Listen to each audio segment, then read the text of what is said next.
अस्सलामु अलैकुम वरहमतुल्लाहि वबरकातुहू।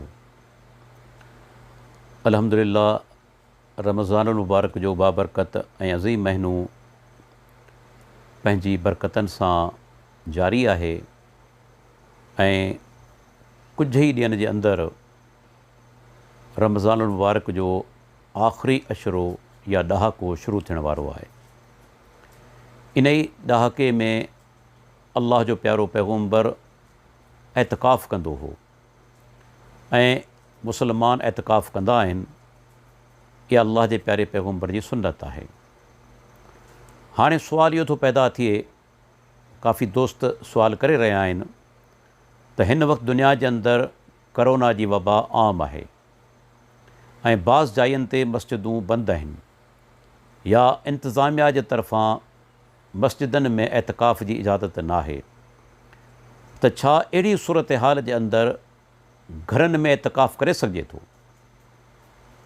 इन सुवाल जो जवाबु हीअ आहे त सभ खां पहिरियां ई इहा ॻाल्हि ज़हन में विहारियो त एतिकाफ़ जो ताल्लुक़ु मस्जिद सां आहे। एतिकाफ़ घर में थींदो ई न आहे। जीअं अल्लाह ताला क़ुरान मजीद जे अंदरि सूरह अल बक़रा आयत नंबर 187 में फ़रमायो, वला तुबाशिरुहुन्न व अंतुम आकिफ़ून फ़िल मसाजिद। जॾहिं तव्हां मस्जिदनि में एतिकाफ़ जी हालत में हुजो त पंहिंजी घरवारियुनि सां मुबाशरत न करियो।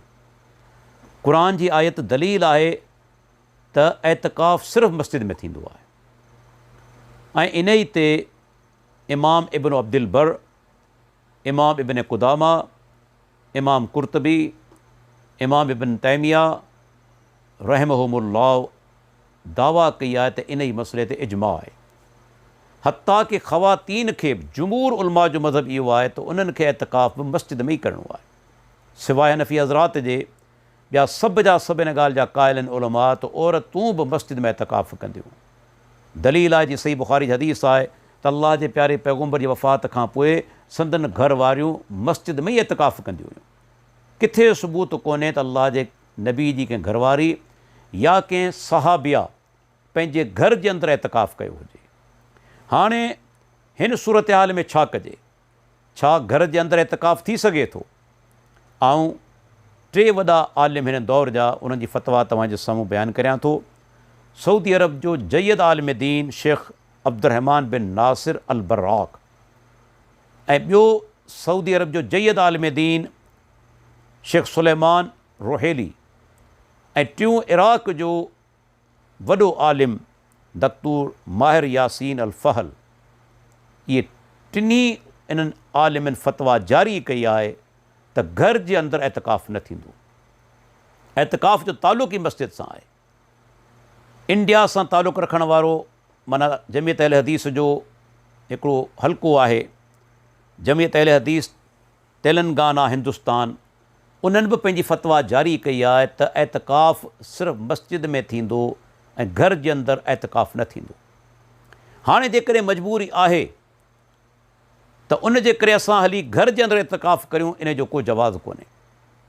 बल्कि उन्हनि उलमा इहो बि चयो आहे त जेकॾहिं असां इन तरीक़े सां इबादतनि जी सूरत हयत जेकॾहिं तब्दील कई त आहिस्ते आहिस्ते इहे शयूं सुन्नत में तब्दील थी वेंदियूं। माण्हू उन्हनि खे लाज़िम बनाए वठंदा। जेकॾहिं तव्हां मस्जिद में एतिकाफ़ नथा करे सघो त यादि रखो, अल्लाह बाने खे उन जी नीयत जे करे सवाबु ॾिए थो।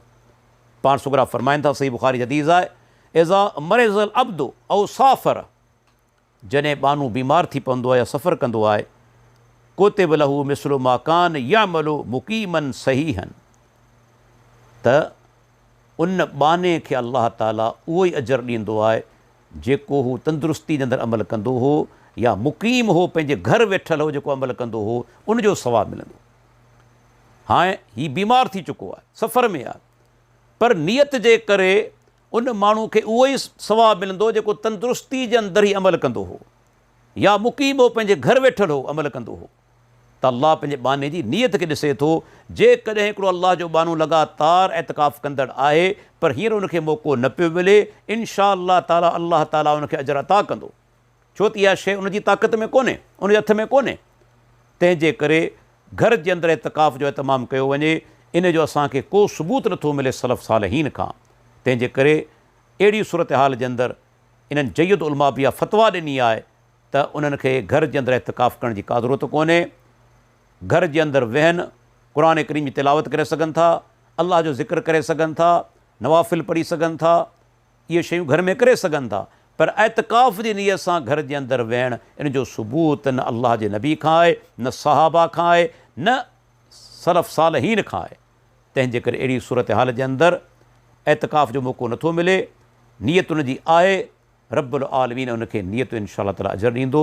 लेकिन असां पंहिंजे तरफ़ां अहिड़ा तरीक़ा न ठाहियूं जेके अॻिते हली माण्हू उनखे लाज़िम बनाए वठनि ऐं बिदतूं जेके माना ईजाद थी वञनि। तंहिंजे करे असांजे लाइ इहो ई काफ़ी आहे जो असां प्यारे पैगम्बर जी सुन्नत ते अमल कंदा रहूं। अस्सलामु अलैकुम वरहमतुल्लाहि वबरकातुहू।